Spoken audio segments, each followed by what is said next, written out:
Welcome friends, আপনার bank অ্যাকাউন্টটি DBT link করা আছে কিনা সেটা চেক করার পদ্ধতি নিয়ে আমি আগে ভিডিও দিয়েছিলাম। তারপর আপনারা অনেকেই বলছেন যে আমাদের লিঙ্ক নেই, কিভাবে লিঙ্ক আছে সেটা দেখাতে হবে। তো এটা আমি সরাসরি মোবাইল থেকে দেখাচ্ছি। তার জন্য উমং অ্যাপ, UMANG, এই অ্যাপটি প্লে স্টোর থেকে ডাউনলোড করবেন। করার পর আমি সেই অ্যাপটি খুলেছি।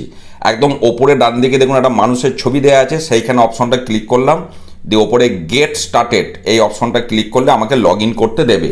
এবার ফার্স্ট টাইম দেখুন এই কন্টিনিউর নিচে যে রেজিস্টার হেয়ার আছে, আমরা রেজিস্টার হেয়ারটায় ক্লিক করলাম। ক্লিক করলে আপনার মোবাইল নম্বর দেবেন। তারপরে স্টেট, এই ড্রপডাউন থেকে একদম নিচে আপনার ওয়েস্ট বেঙ্গল আছে, ওয়েস্ট বেঙ্গল স্টেট সিলেক্ট করবেন।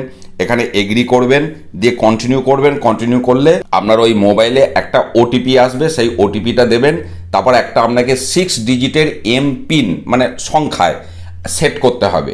তো এবং সেটা মনে রাখবেন। তো তাহলে আপনার মোবাইল নম্বর আর ওই যে এমপিন দিয়ে আপনি রেজিস্টারটা করলেন, এরপর ওইগুলো দিয়ে আপনাকে লগ ইন করতে হবে। তো আমি সরাসরি এবার লগ ইন অপশনটায় চলে যাচ্ছি, যেহেতু আমার রেজিস্টার করা আছে। এবার আমি এখানে আমার মোবাইল নম্বর দেবো আর এমপিনটা দেবো। দেখুন, তাহলে আমি লগ ইন করলাম। লগ ইন করার পর আমাকে এবার এখানে এই যে কন্টিনিউ অপশনটা আমি চলে যাই। কন্টিনিউ অপশনটায় চলে যাওয়ার পর এখানে আপনারা ওপরে যে সার্চ অপশনটায় রয়েছে, এই সার্চ অপশনে গিয়ে আপনারা এখানে লিখবেন BASE ক্লিক করার পর সার্চ করবেন। সার্চ করলে এখানে ডিপার্টমেন্টে দেখুন প্রথম যেটা আছে ভারত আধার সিডিং এনাবেল, এই অপশনটা ক্লিক করবেন।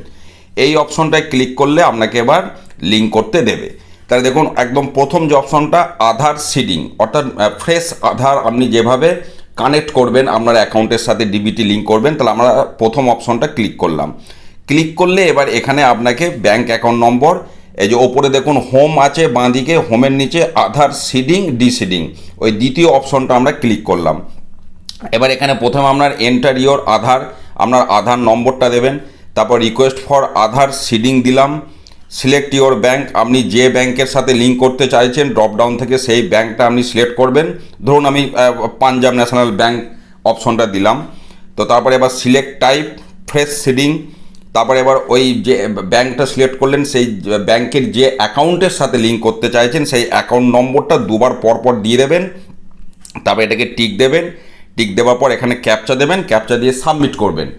সাবমিট করার সাথে সাথে 1 মিনিটের মধ্যেই দেখবেন আপনার লিঙ্ক হয়ে গেছে।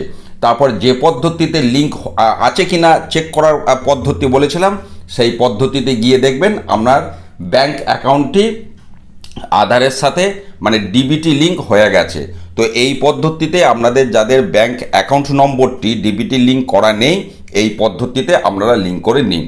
ভালো থাকুন, সুস্থ থাকুন, ধন্যবাদ।